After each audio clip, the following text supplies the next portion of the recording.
Le cyberharcèlement.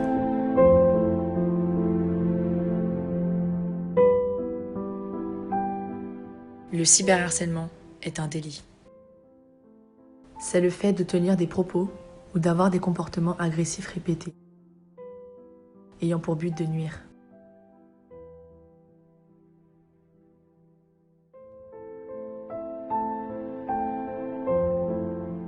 Le cyberharcèlement est un harcèlement s'effectuant via Internet, les réseaux sociaux, un forum, un jeu vidéo, un blog, etc.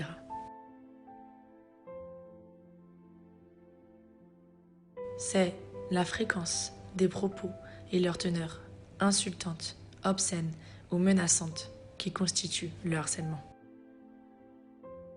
Cela se traduit par une dégradation de la santé physique ou mentale de la personne harcelée, anxiété, maux de ventre, etc.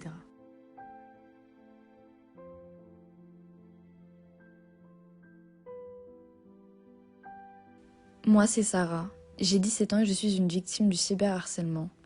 Il y a un an de ça, j'étais scolarisée au lycée. J'étais ce genre de fille qui était plutôt populaire, entourée de beaucoup de personnes que je considérais comme mes amies.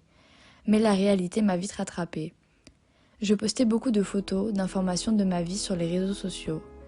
Le but était d'avoir un maximum de likes. Un jour, j'ai posté une photo de moi en vacances sur la plage en maillot de bain. Et là, ça a été le début de l'enfer.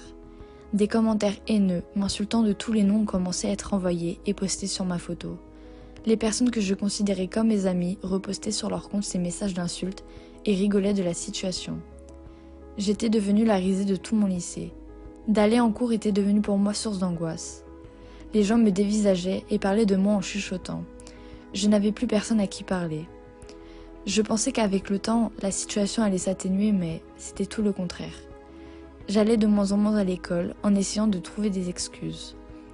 Je n'arrivais pas à trouver le courage d'en parler et j'ai préféré fuir. Cela fait maintenant 1 an que j'ai changé de lycée et même de ville. J'étais jeune et je ne savais pas à qui en parler. J'ai préféré garder ça pour moi par peur mais aussi par honte. J'aurais dû collecter des preuves et aller porter plainte contre ces personnes car la victime dans l'histoire, c'était moi. Ce qu'il faut faire si on est victime de cyberharcèlement.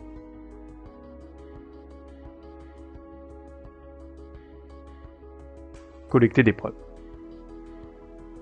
La victime peut collecter elle-même les preuves de son harcèlement, notamment par le biais de captures d'écran. Il est également possible de faire appel à un huissier de justice pour réaliser ces captures. Ces pièces pourront être utilisées lors du procès. Porter plainte à la gendarmerie ou au poste de police.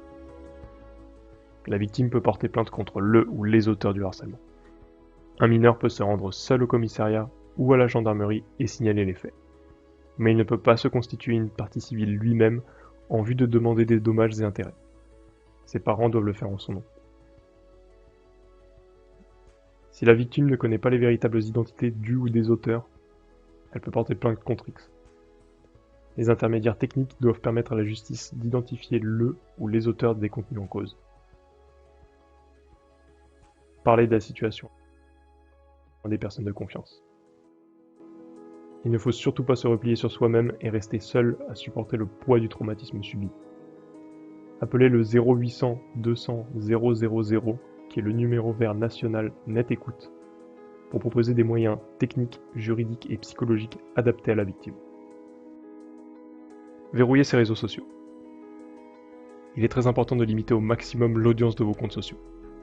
Des options de confidentialité existent pour ne plus me trouver, ne pas afficher, ne pas partager ma liste d'amis. Il est également possible de bannir les amis indésirables.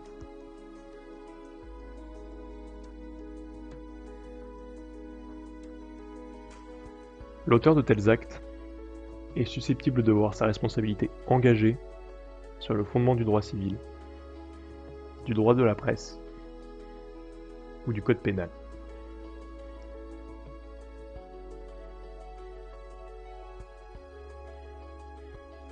Des sanctions sont applicables pour le harcèlement en ligne. En effet, si la victime est âgée de moins de 15 ans et que l'auteur du harcèlement est mineur et a plus de 13 ans, celui-ci peut encourir jusqu'à 18 mois de prison et 7 500 € d'amende. Si l'auteur est majeur, La sanction peut aller jusqu'à 3 ans de prison et 45 000 € d'amende. Lorsque la victime est âgée de 15 ans ou plus, la sanction applicable est de 1 an de prison et 7 500 € d'amende si l'auteur est mineur, et jusqu'à 2 ans de prison et 30 000 € d'amende si celui-ci est majeur. Article 32 de la loi du 29 juillet 1981. Une injure ou une diffamation publique peut être punie d'une amende de 12 000 €. Article 226-1, 226-2 du Code pénal, le droit à l'image. La peine maximale encourue est d'1 an de prison et 45 000 € d'amende. Article 226-4-1 du Code pénal. L'usurpation d'identité peut être punie d'1 an d'emprisonnement et de 15 000 € d'amende. Alors s'il vous plaît, ne faites pas comme moi. Parlez de la situation à des personnes de confiance qui pourront vous épauler et vous dire quoi faire.